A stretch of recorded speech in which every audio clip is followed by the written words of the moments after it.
To the men and women of the Philippine Air Force, a pleasant day to all of you.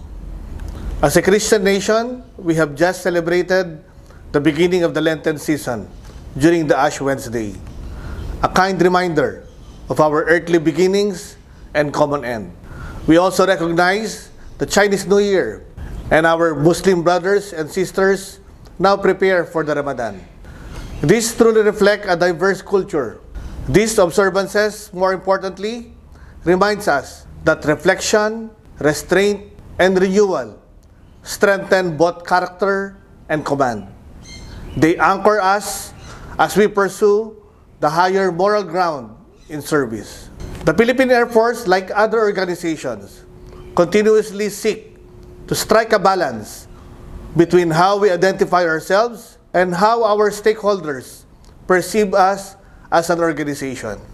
According to the recent fourth quarter 2025 Tugon ng Masa survey conducted by Okta Research, 76% of adult Filipinos express trust in the Philippine Air Force, while 74% express satisfaction with our performance, ranking the Philippine Air Force amongst the highest in all government agencies. More than favorable statistics, these numbers represent the confidence of the Filipino people in their Philippine Air Force. And while they affirm that 2025 has been impactful, it challenges us to sustain that momentum. These trust and performance ratings, more than anything else, need to be continually substantiated. We must recognize our shortfalls in planning and the constraints that remain. Trust does not remove gaps, but more importantly, obliges us to fill them. Therefore, we must continue to refine our systems, align our resources, and work towards higher readiness across all units. This is where focus becomes very essential. We must remain aware of contextual issues, yet we must not be distracted by matters that impede the wellness of our intent and objectives. In this respect, I congratulate our Philippine Air Force leadership, our commanders, our personnel, and our stakeholders who contributed to this result. In 2025, we ushered in new platforms that contributed heavily in enhancing our capabilities.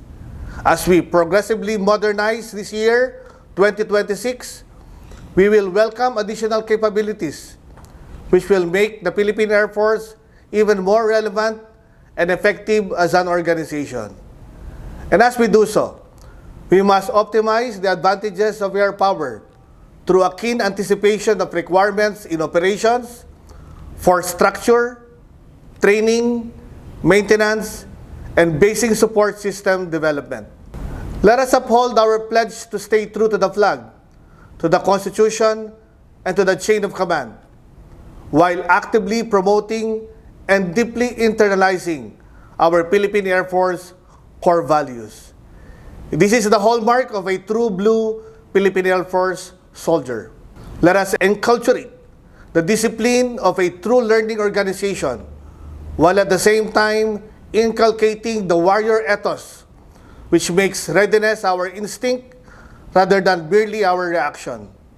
Moreover, let us embrace strength in continuity and to perform relentlessly in making the Philippine Air Force better than it was yesterday.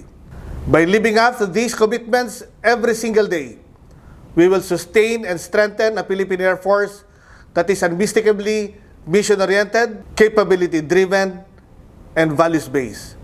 Mabuhay po ang hukbong hipabawid ng Pilipinas at marami pong salamat sa inyong lahat.